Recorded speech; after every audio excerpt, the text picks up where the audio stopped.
Hello प्यारे बच्चों, कैसे हैं आप। नमस्कार। आज हम पढ़ेंगे उद्यमिता की दो कहानियां। आदर्श जीवन मूल्यबोध प्रथमा का यह अध्याय। उद्यमिता होता है बच्चों परिश्रम। इस बच्चे ने अभी तक इस चैनल को सब्सक्राइब नहीं किया है, Hindi journey with V Bhatnagar, इस चैनल को अभी सब्सक्राइब कर लें।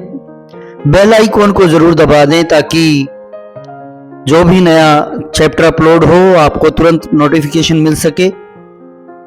आपको अच्छा लगे तो इसे लाइक जरूर करें और अपने साथ साथ अपने अन्य सहपाठियों से इसे शेयर अवश्य करें। और अगर आप फेसबुक पर इसे देख रहे हैं तो पेज को फॉलो जरूर करें। तो चलिए बच्चों शुरू करते हैं उद्यमिता की दो कहानियां। तो पहली कहानी टिक्कू चाट वाले से। टिक्कू चाट वाला रतिराम अवध क्षेत्र के पास एक गांव में छोटे बच्चों को ट्यूशन पढ़ाता था।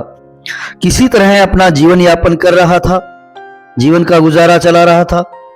तभी दोस्तों ने दिल्ली जाकर कोई काम करने की सलाह दी। उनके पास बिल्कुल भी पैसे नहीं थे बच्चों, परंतु किसी तरह राजा गार्डन दिल्ली में टिक्की गोलगप्पे की एक रेहड़ी लगा ली। अपनी मेहनत, लाजवाब स्वाद, कार्यकुशलता, गुणवत्ता युक्त खाद्य सामग्री और ग्राहकों के साथ बढ़िया व्यवहार के दम पर लोगों में अपनी साख बनाई। साख मतलब पहचान बनाई। ग्राहकों में से ही एक पढ़े लिखे सेवानिवृत्त, मतलब जो अपनी नौकरी से रिटायर हो चुके थे, महानुभाव की सलाह से अपनी रेहड़ी को सजाया। आजकल आप गोलगप्पों की या कोई चाट की रेहड़ी देखते हैं प्यारे बच्चों, कितनी अच्छी सजी हुई होती है। और ये तो बहुत समय पहले की बात है, उस समय की बात इस पाठ में लेखक कर रहे हैं। टिक्कू चाट वाला के स्थान पर TCW यानी T for Tikku, C for chaat और W फॉर वाला, TCW शॉर्ट फॉर्म में उन्होंने लिखवाया। और किटी पार्टी आदि में अपनी सेवा देने के लिए कार्ड छपवा लिए। इस तरह कुछ और नई नई युक्ति मतलब तरकीबें लगाकर अपने काम को बढ़ाता चला गया। धीरे धीरे खोखा समझते हैं ना, आपने देखा होगा छोटी सी दुकान लकड़ी की या लोहे की बनी होती है, उसे खोखा कहते हैं। और बाद में एक दुकान खरीद ली। अपनी मेहनत के बल पर लगातार उसका काम बढ़ता रहा। आज TCW के मालिक रतिराम को कौन नहीं जानता। तो TCW के मालिक का नाम क्या है प्यारे बच्चों? रतिराम। और TCW की फुल फॉर्म है टिक्कू चाट वाला। कैटरिंग के क्षेत्र में अपने इलाके में उसका बहुत बड़ा नाम है। कैटरिंग जो शादी विवाह में खाना परोसने का, खाना बनाने का, इन सब का जो प्रबंध देखते हैं उनको कैटरिंग वाले कहते हैं।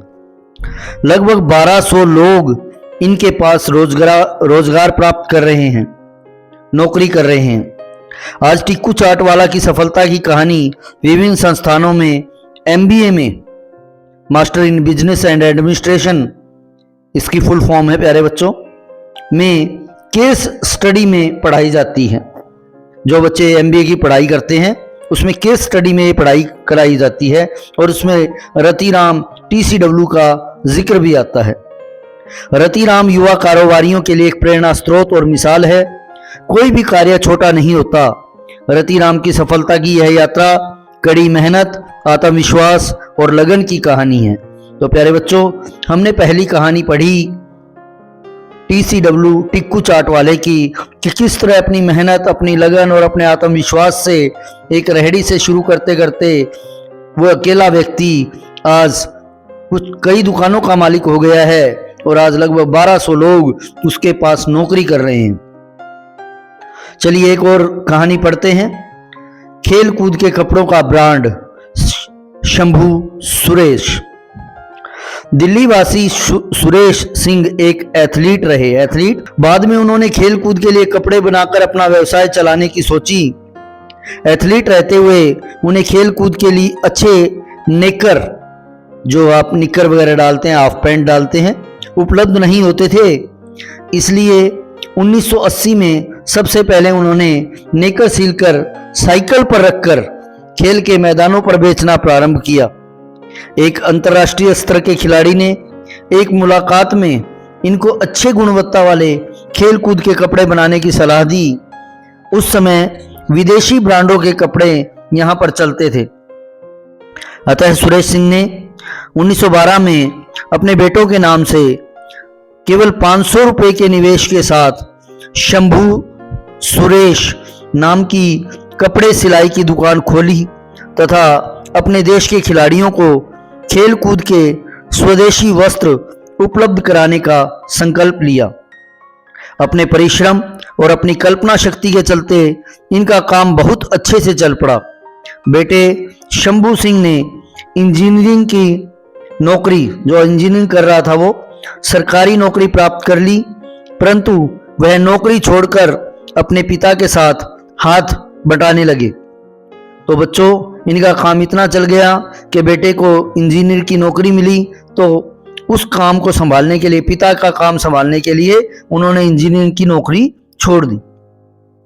देखते ही देखते शंभू सुरेश ब्रांड एक अंतर्राष्ट्रीय ब्रांड बन गया, इंटरनेशनल ब्रांड बन गया।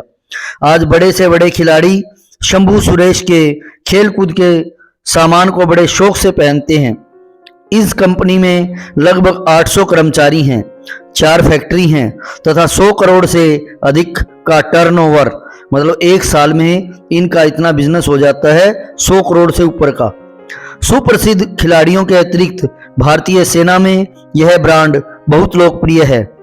हम विचार करें कि यदि भारत के युवा इस तरह से उद्यमिता परिश्रम के क्षेत्र में हाथ आजमाएं तो भारत की बेरोजगारी की समस्या को दूर होते देर नहीं लगेगी। संपन्नता तो आएगी ही, यानी पैसा, अमीरी तो आएगी ही। उद्यमियों के नवीन विचार और गुणवत्तापूर्ण समान सेवाएं स्थानीय बाजारों में भी उपलब्ध होगी। तो बच्चों, ये थी दूसरी कहानी शंभू सुरेश कपड़े वाले की, जिन्होंने एक साइकिल से सफर को शुरू किया और आज 800 लोग उनके यहाँ काम कर रहे हैं। 100 करोड़ का सालाना उनका टर्नओवर है। तो प्यारे बच्चों, चलिए देखते हैं इनके प्रश्नों को। तो पहला प्रश्न है, रतिराम ने दिल्ली आकर क्या व्यवसाय आरंभ किया, क्या काम शुरू किया? रतिराम ने दिल्ली में टिक्की गोलगप्पे की एक रेहड़ी से व्यवसाय आरंभ किया। रतिराम ने अपनी कंपनी का नाम क्या रखा और उसमें कितने कर्मचारी कार्यरत हैं? रतिराम ने अपनी कंपनी का नाम TCW टिक्कू चाट वाला रखा और उसमें आज के समय की बात करें बच्चों तो 1200 कर्मचारी कार्यरत हैं, कार्य कर रहे हैं। किसी भी कार्य में सफलता के लिए व्यक्ति को क्या करना चाहिए? किसी भी कार्य में सफलता के लिए व्यक्ति को कड़ी मेहनत, आत्मविश्वास और लगन से कार्य करना चाहिए। तो प्यारे बच्चों, आप अपनी पढ़ाई का जो कार्य करते हैं उसमें भी सफलता के लिए आपको कड़ी मेहनत करनी है। इससे आपका आत्मविश्वास बढ़ेगा। पूरे लगन के साथ पढ़ाई करनी है ताकि आपका रिजल्ट अच्छा आए और आप जीवन में आगे खूब तरक्की करो। चलिए आपकी समझ के कुछ प्रश्न देखते हैं प्यारे बच्चों। सुरेश सिंह ने अपना व्यवसाय कैसे शुरू किया? सुरेश सिंह ने 1912 में अपने बेटों के नाम से 500 रुपए के निवेश के साथ शंभू सुरेश नाम की कपड़े की सिलाई की दुकान खोली। आपके विचार से शंभू सिंह सरकारी नौकरी को छोड़कर अपने पिता के साथ हाथ क्यों बांटने लगे? शंभू सिंह के कपड़े एक ब्रांड के रूप में प्रसिद्ध होने लगे थे, इसलिए शंभू सिंह सरकारी नौकरी को छोड़कर अपने पिता के साथ हाथ बटाने लगे। कुछ करने के लिए प्यारे बच्चों, स्वदेशी उद्यमिता का कोई उदाहरण दें जो आपके आसपास हो। यानी अपने देश में किसी ने कोई फैक्ट्री लगाई हो या कोई ऐसा उत्पादन किया हो जिसका उदाहरण आपके आसपास आपको दिखाई दे, तो उसके बारे में बताना है। तो मैं आपको बता रहा हूं, हमारे घर के पास राम सिंह ने 5 गाय से शुरू करके आज 200 गाय का फार्म बना लिया है। वे स्वदेशी उद्यमिता का एक शानदार उदाहरण है। तो बच्चों, आपके घर के आसपास भी ऐसा कोई व्यक्ति होगा जिन्होंने बहुत छोटे से किसी कार्य की शुरुआत की होगी और आज वो बहुत बड़े लेवल पर उस कार्य को कर रहे होंगे। तो बच्चों, ये थी उद्यमिता की 2 कहानियां। इससे हमें शिक्षा मिलती है कि हमें भी अपने जीवन में पूरे आत्मविश्वास से, लगन से, परिश्रम से कार्य करना चाहिए। हमें भी उसमें सफलता मिलेगी। कोई काम छोटा नहीं होता, हर काम की शुरुआत छोटी होती है, लेकिन उसका आगे विस्तार बहुत बड़ा होता है। तो चलिए बच्चों, अंत में मैं फिर कहना चाहूँगा कि किसी बच्चे ने अगर अभी तक चैनल को सब्सक्राइब नहीं किया है तो सब्सक्राइब कर लें, लाइक करें, अपने दोस्तों के साथ शेयर अवश्य करें और साथ में आपका जो भी सुझाव है, सवाल है, तो कमेंट बॉक्स में लिखकर भेजें। आप कहाँ से और किस कक्षा के आप विद्यार्थी हैं, इस चैनल को देख रहे हैं, इस वीडियो को देख रहे हैं, कमेंट बॉक्स में ज़रूर लिखें। मिलते हैं अगले अध्याय में शीघ्र ही।